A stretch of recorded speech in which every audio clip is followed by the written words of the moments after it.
นี่คือถนนบ้านนอกประเทศไทยเฮาอันนี้คือบ้านป่าพนาวัน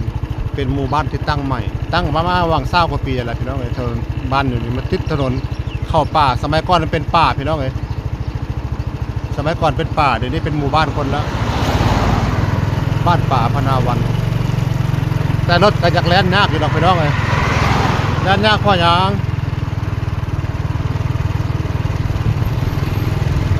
รถ10 ล้อหลายรถพ่วงหลายแก่ยากหลายแล้วไปยากมายากพี่น้องตอนนี้เพิ่นกำลังสิซ่อมทางเพิ่นซ่อมเป็นจุดพี่น้องเลยถ้าเป็นไปได้ก็ขยายทางออกให้นี่เด้อผู้ใดรับผิดชอบเส้นทางทางแรกสีสงครามนี่ก็ได้เพื่อให้ประชาชนได้เดินทางสะดวกสบายทุกพี่น้องเลยอ้อยพี่น้องอันนี้คืออ้อยด้วยนี่อ้อยมันตกอยู่กลางทางนี่ขี่บดีรถมอเตอร์ไซค์เหยียบนี่เสือพลิกล้มพี่น้องไอ้แข้งหักขาหักนี่โอ้มีแต่อ้อยกับยางแล้วพี่น้องไอ้แล่นน้ำมัน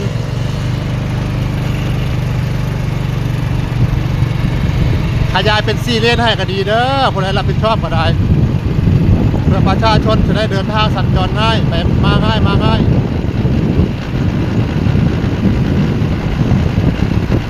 อันนี้เพิ่นซ่อมใหม่ซ่อมถนนใหม่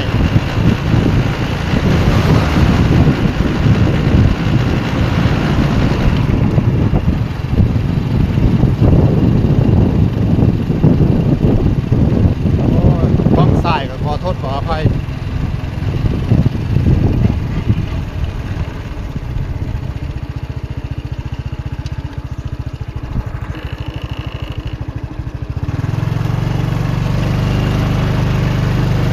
เส้นทางเส้นนี้หมู่บ้านติดถนนหลายอยู่แล้วพี่น้องเอ้ยเช่นบ้านทะเลบ้านปะโคบ้านหนองกระบอกบ้านกรุงศรีบ้านพวกอ่างติดถนนหลายพี่น้องเอ้ย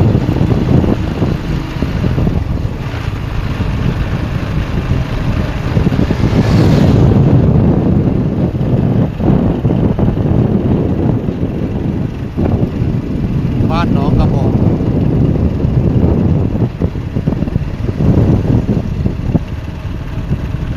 เข้าไปข้างในพี่น้องนะเดี๋ยวผมทำบริพาเลาะนะผมจะเลาะกันในทางใหญ่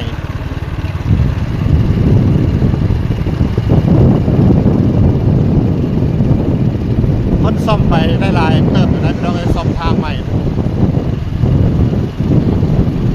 ซ่อมถนนใหม่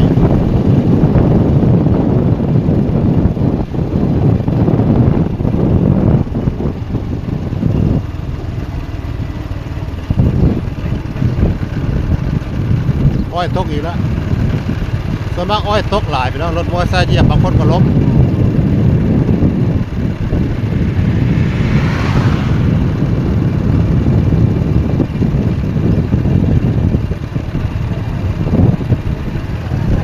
หมู่บ้านติดถนน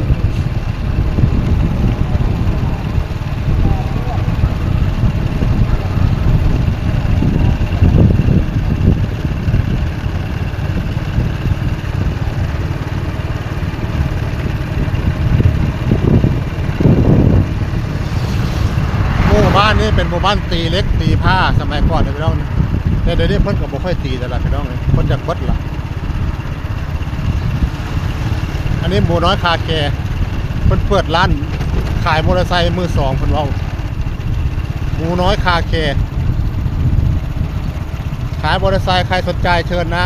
สวัสดีหมูน้อยสวัสดี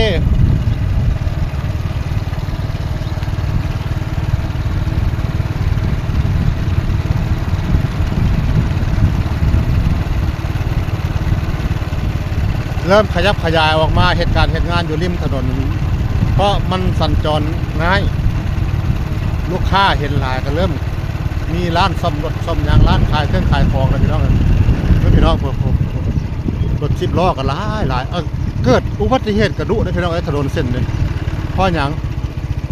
รถมันหลาย10 ล้อมันหลายเป็นตะยานพี่น้อง10 ล้อหลายนะ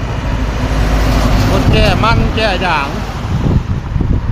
นี่แหละผมก็เลยว่าอันผู้ใดรับผิดชอบถนนเส้นนี้กับขยายทางเส้นนี้ได้กับขยายให้นี่เด้อ